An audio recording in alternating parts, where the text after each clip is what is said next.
आदरणीय राष्ट्रपति महोदय एवं उपस्थित सभी महानुभावगण, विश्व के सबसे बड़े लोकतंत्र के प्रथम नागरिक के समक्ष एवं इस ऐतिहासिक दरबार हॉल में अपने अनुभवों को व्यक्त करने का अवसर मिलना मेरे लिए अत्यंत ही गौरव एवं सम्मान का विषय है।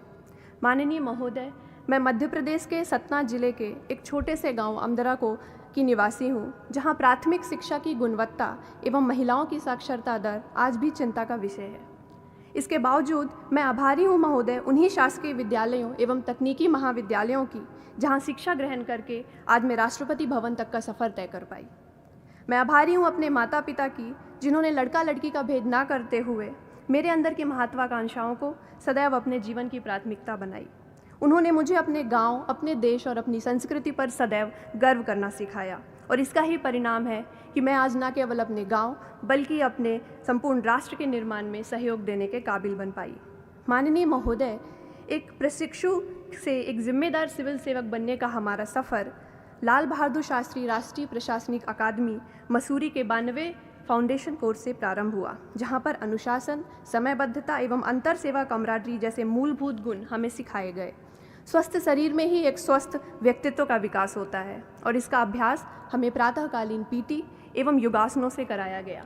पाठ्येतर गतिविधियों के द्वारा हमें आपस में जीवन पर्यंत संबंध, मित्रता एवं एस्पिरिट डेकोर का पाठ सिखाया गया। Honorable President Sir, I'm Tina Dabi and I belong to the Rajasthan cadre. I would like to begin by expressing my profound and heartfelt gratitude to the Honorable President of India for giving us time out of his busy schedule to address, guide and inspire us today. It is a matter of great pride and privilege to have got an opportunity to speak about the collective experience of the most memorable journey undertaken by each officer of the 2016 batch of the Indian Administrative Service. This beautiful journey began with the 91st Foundation course, where officers across the services were trained together. We were not only provided with all possible academic inputs and insights on public administration and good governance, but also through extracurricular activities like the Himalayan trek, village visits, we were able to forge lifelong friendships and develop esprit de corps. Foundation course was succeeded by phase 1 of the IAS professional training. We got the priceless opportunity to travel across the length and breadth of the country. This Bharat Darshan enabled us not only to see India, but to feel India, to breathe India.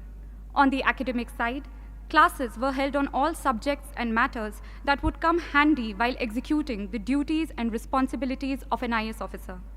We were then sent out for nearly a year-long district training, whereby we got an opportunity to learn from the best collectors in the country, those people who were actually making a difference at the ground level. माननीय राष्ट्रपति महोदय, अन्य वरिष्ठ अधिकारीगण एवं मेरे प्रिय साथी मित्र, मैं आज आपके समक्ष 71 आरआर के बुनियादी प्रशिक्षण के अपने अनुभव को प्रस्तुत करते हुए गौरवान्वित अनुभव कर रहा हूं। महोदय, 42 हफ्तों का बुनियादी प्रशिक्षण हमें जन सामान्य से वर्दीधारी जन सेवक के रूप में परिवर्तित करने का बहुआयामी प्रकल्प था। आईपीसी, सीआरपीसी जैसे वैधानिक विषय, इन्वेस्टिगेशन जैसे पुलिस संबंधित विषय एवं फॉरेंसिक्स जैसे संलग्न विषयों को मिलाकर कुल 15 विषयों के ज्ञान ने हमें बौद्धिक रूप से सक्षम बनाया।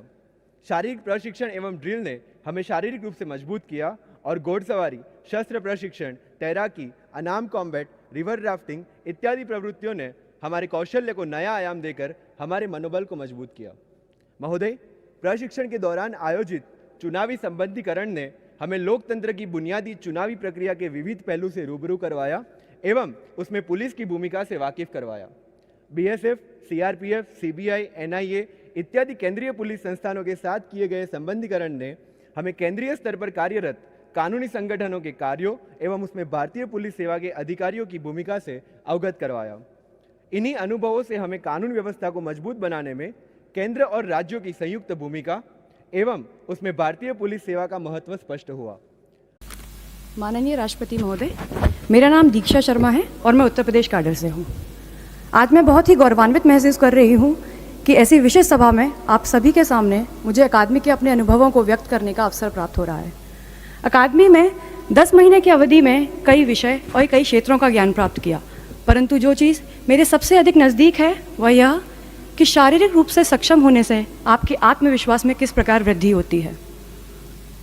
अकादमी आने से पहले अकादमी की ट्रेनिंग को लेकर मेरे मन में कई सारी आशंकाएं थी कि क्या यह सब कर पाना संभव होगा, परंतु ट्रेनिंग के दौरान दिए गए प्रशिक्षण से असंभव सी दिखती हुई चीज़ें भी संभव हो पाईं। फिर चाहे वो 16 किलोमीटर की दौड़ हो, 40 किलोमीटर का रूट मार्च हो, घुड़सवारी हो, तैराकी हो, क्लिफ जंपिंग या रिवर राफ्टिंग हो। शारीरिक रूप से सक्षम होने से मानसिक दृढ़ता में भी वृद्धि होती है। स्वस्थ शरीर में ही स्वस्थ मस्तिष्क का निवास होता है। यह कथन हम सभी बचपन से सुनते आए हैं, परंतु इसको पूर्ण होते हुए अकादमी में ही देखा है। आज भी आम जीवन में यह बहुत ही आश्चर्यजनक लगेगा कि कोई भी व्यक्ति न्यूनतम संसाधनों के साथ जंगल में 5 दिन किस प्रकार व्यतीत कर सकता है, परंतु अकादमी में दिए गए शारीरिक और मानसिक प्रशिक्षण के ही फलस्वरूप हम सभी ने अपना ग्रेहाउंड्स अटैचमेंट सफलतापूर्वक पूर्ण किया। ऐसा ही सकारात्मक अनुभव हम सभी को ITBP अटैचमेंट का भी है, जहाँ पर स्लिदरिंग, रॉक क्लाइंबिंग, रैपलिंग जैसी दुर्गम चीज़ें भी सुगम लगने लगी। परम आदरणीय राष्ट्रपति महोदय एवं सभी उपस्थित महानुभावगण, विश्व के सबसे बड़े लोकतंत्र के प्रथम नागरिक के समक्ष और इस ऐतिहासिक दरबार हॉल में अपने अनुभवों व भावनाओं को व्यक्त करने का अवसर मिलना मेरे लिए अत्यंत ही गौरव और सम्मान का क्षण है। महोदय, मैं राजस्थान के सवाई माधोपुर जिले के एक छोटे से गांव बरनाला से संबंध रखती हूं, जहां लिंग अनुपात एवं महिला साक्षरता दर अभी भी चिंता का विषय है। महोदय, मैं न सिर्फ भारतीय राजस्व सेवा के 68वें बैच का अपितु देश और समाज के उस आधे हिस्से का भी प्रतिनिधित्व करती हूँ जिसे लड़की होने के कारण जन्म से लेकर मृत्यु तक विभिन्न चुनौतियों का सामना करना पड़ता है। वंश के उत्तराधिकारी की चाह में एक से अधिक हो गई लड़कियों को स्थानीय राजस्थानी खड़ी बोली में रामघणी और रामनरी जैसे नामों से नवाजा जाता है। उन्हें इसलिए नहीं पढ़ाया जाता ताकि दहेज के लिए रकम बचाई जा सके। महोदय, अपने गांव से प्रथम सिविल सेवक होने के बावजूद हमें समाज की गलत धारणाओं के उस दंश को भी झेलना पड़ता है जिसमें सिविल सेवा में चयन के उपरांत भी हमें यह सुनने को मिलता है कि यदि गांव के किसी लड़के का चयन हुआ होता तो बात ही कुछ और होती। महोदय, मैं आभारी हूं उन सरकारी नीतियों की जिनके बूते आज मुझे एक गांव से राष्ट्रपति भवन के दरबार हॉल तक पहुंचने का अवसर मिला। The Honorable President of India, Mr. Pranab Mukherjee, Director of National Police Academy, Mr. V.N. Rai, all dignitaries present, and my dear colleagues.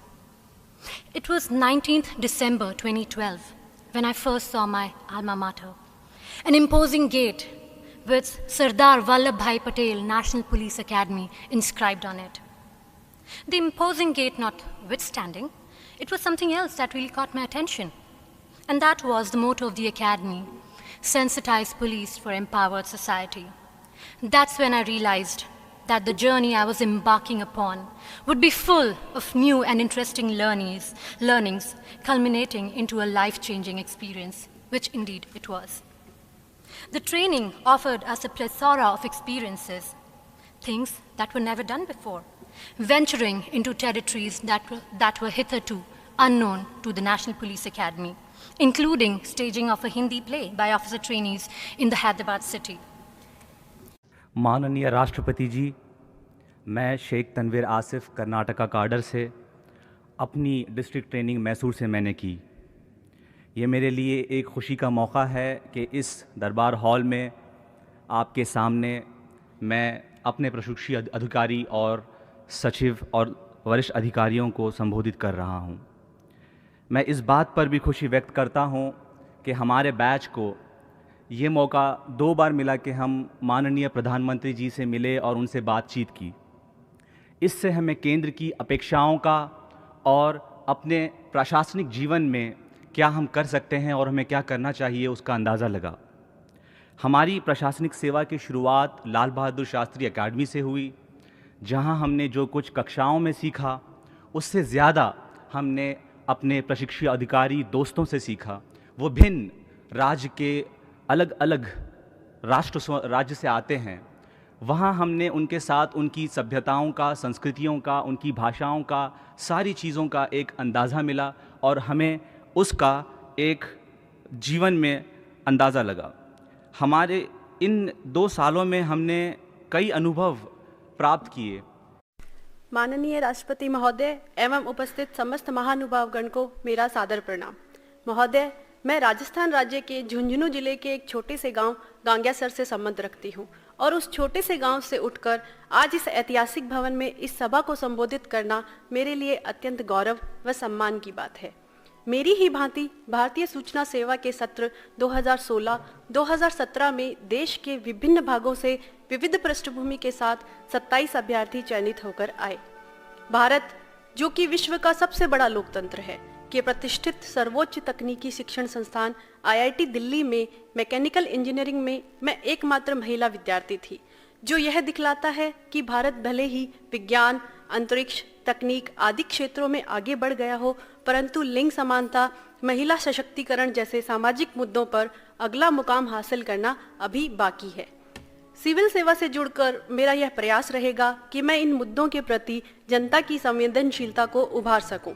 अपने प्रशिक्षण के दौरान मैंने प्रधानमंत्री उज्ज्वला योजना के क्रियान्वयन में सूचना व संवाद की भूमिका को समझने हेतु गांवों का दौरा किया और जाना कि किस प्रकार इस योजना ने महिलाओं को घर, घूंघट और धुएं के गुब्बार से बाहर आने का एक अवसर प्रदान किया। कुछ ऐसे ही और प्रयासों की विकसित होते भारत को दरकरार है। महोदय, सुचित समाज ही सशक्त समाज बन सकता है। मेरा विश्वास है कि इस संदर्भ में सूचना का महत्व इस डिजिटल विश्व में और भी ज्यादा बढ़ गया है। ग्रामीण भारत व शहरी इंडिया की दूरी को सूचना क्रांति समाप्त करने में सक्षम है। भारतीय समाज के कई भाग हैं जो भिन्न भिन्न विशेषताएं लिए हैं और इन विविधताओं की वास्तविकता को सरकारी नीतियों में पिरोने के लिए प्रथम नागरिक को अंतिम नागरिक से जोड़ना जरूरी है, जो कि सूचना के माध्यम से ही किया जा सकता है। आदरणीय राष्ट्रपति महोदय जी एवं उपस्थित महानुभावगण, आप सभी को मेरा सादर प्रणाम। विश्व के सबसे बड़े लोकतंत्र के प्रथम नागरिक के समक्ष आज इस ऐतिहासिक सभागार में अपने अनुभवों को साझा करने का यह स्वर्णिम अवसर प्राप्त होना मेरे लिए अत्यंत ही गौरव व सम्मान का क्षण है। महोदय, मैं रेशम द्विवेदी प्रयागराज के एक छोटे से गांव गहरपुर से संबंध रखती हूं, जहां आज भी महिला साक्षरता दर एवं प्रारंभिक शिक्षा की गुणवत्ता एक चिंता का विषय है। इसके बावजूद मैं आभारी हूं सरकारी नीतियों की, जिसने मुझे भारतीय प्रौद्योगिक संस्थान से विदेश तक पहुंचने वाली अपने गांव की प्रथम महिला अभियंत्रिक बनाया और अपने क्षेत्र की प्रथम लोक सेवक बनाकर राष्ट्रपति भवन के इस दरबार हॉल तक पहुंचाया है। महोदय, मैं आभारी हूं अपने माता पिता की, जिन्होंने बिना भेदभाव मुझे पढ़ा लिखा कर आत्मनिर्भर बनाया और स्त्री वर्ग को आने वाली विभिन्न चुनौतियों का निडरता से सामना करना सिखाया। इन उपलब्धियों के उपरांत भी पुरुष प्रधान परिवेश ने कई बार मेरी योग्यता की अग्नि परीक्षा भी ली और कुछ सामाजिक गलत धारणाओं एवं पूर्वाग्रहों के कारण मुझे यह भी जता दिया गया कि यदि मैं लड़का होती या मेरे गांव से किसी लड़के का चयन हुआ होता तो बात ही कुछ और